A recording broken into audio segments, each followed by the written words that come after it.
अति भावगम्य वृक्ष के द्वारा दैत्यों को कंपित करने वाली शिवा के अधिपति भगवान शंकर की 5 दिवसीय भव्य शिव कथा का आयोजन लालकुआं के रामलीला मैदान में हो रहा है। आज कथा का प्रथम दिन है और प्रमुख वक्ता के रूप में श्री सत्यबोधानंद महाराज जी शिव कथा की अमृत वर्षा जनमानस के बीच में कर रहे हैं और कहते हैं कि जिसने शिव कथा सुन ली उसके जीवन की समस्त व्यवसायों का निवारण हो जाता है। आइए जानते हैं, मिलते हैं महाराज जी से। महाराज जी, आपका बहुत बहुत स्वागत है और आपसे यह जानना चाहेंगे कि भगवान शंकर की इस 5 दिवसीय शिव कथा का क्या आध्यात्मिक महत्व है?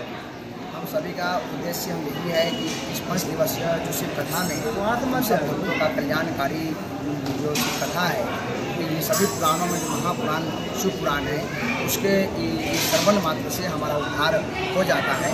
तो हम लालकुआं के नगरवासियों से आह्वान करना चाहते हैं कि आप सभी इस 5 दिवसीय शिव कथा में आएँ और कथा को श्रवण करके और जो भगवान शिव जी ने जो माता पार्वती को जो अमर गुफा में वो ज्ञान दिया था, आत्मा का ज्ञान, वो ज्ञान आप प्राप्त करेंगे तो निश्चित हम शिव को प्राप्त करके हम करेंगे। अच्छा, शिव कथा और श्री शिव महापुराण कथा में क्या अंतर है? क्योंकि शिव कथा 5 दिन की है और श्री शिव महापुराण कथा 11 दिन की होती है, तो इन दोनों में संक्षिप्त हिसाब से क्या आध्यात्मिक अंतर है और दोनों में क्या आध्यात्मिक है? शिव महापुराण जो है वो पूरे आप 7 संहिताओं में बनी हुई है और पूरे परंपरा नीति पाठन से और वेदाचार से उसका पूरे जो 11 जो दिन में पूर्ण होता है और वो व्यास मंच लगता है, व्यास मंच के माध्यम से होता है और वह जो प्रॉपर तरीके से होता है, पर समय के अभाव होने के कारण हम 5 दिवसीय हम शिव कथा कर रहे हैं। तो जो 11 जो दिन में जो शिव पुराण का हम कर सकते हैं उसका सार जो मक्खन है वो हम जनता के बीच में 5 के रोज में ही परोसना जो हम चाहेंगे, क्योंकि आज का समय व्यस्त रहता है तो किसी के पास समय नहीं होता कि हम 11 दिन का हम समय निकालें, तो हम सागर को गागर में बदलने का काम करेंगे और इस 5 दिवसीय शिव कथा में हम शिव महापुराण का सार करते हैं। अच्छा, 5 दिवसीय शिव कथा को सुनने का क्या फल है मानव जीवन में? अपने जो जीवन के अंदर में तो पंच से ही सारा संसार बना हुआ है। पंच हम शरीरा, पंच रत्नों से शरीर की रचना हुई है और पंचभूत है और पंच गुणों से हम भी बने हैं और भगवान में भी तो 5 जो शब्दों की वर्णन किया गया है। तो जो पंछी है तो सब कुछ है। तो 5 दिवसीय हम शिव कथा में हम सुनेंगे तो मेरा ऐसा विश्वास है कि हर भक्तों की तो शिव तत्व की प्राप्ति होगी और केवल जो पद को पाने का मार्ग वो आपके सुलभ हो सकता है। बहुत सुंदर बात महाराज जी आपने कही कि पंच में सब कुछ है और पंच में पंचाक्षरी मंत्र भी है। तो जरा पंचाक्षरी शिव कथा है तो पंचाक्षरी मंत्र के महत्व में संक्षिप्त रूप से प्रकाश डालेगा।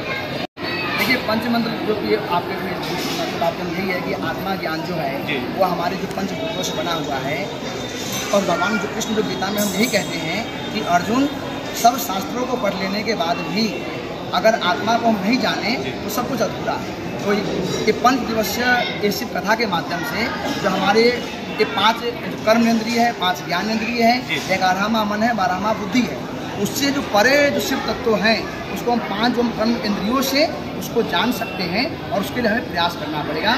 सुनी समझही जन मुदित मन, जब अंतर मन से हम 5 दिवसीय इस कथा को हम श्रवण करेंगे तो परमेश्वर में विलीन हो जाएंगे, ऐसा मेरा विश्वास है। बहुत सुंदर बात महाराज जी आपने कही। शिव काम है, दया के धाम है, शिव का नाम है संयम। बहुत ही संयमित सार आपने शिव भक्ति का बताया है और आपने सत्यबोधानंद महाराज जी जो 5 दिवसीय शिव कथा की अमृत वर्षा इस शहर में कर रहे हैं, आप भी जरूर आइए और शिव कथा के श्रवण का आनंद लीजिए। महाराज जी, शिव कथा कब से कब तक है, थोड़ा इस विषय में भी बता दें।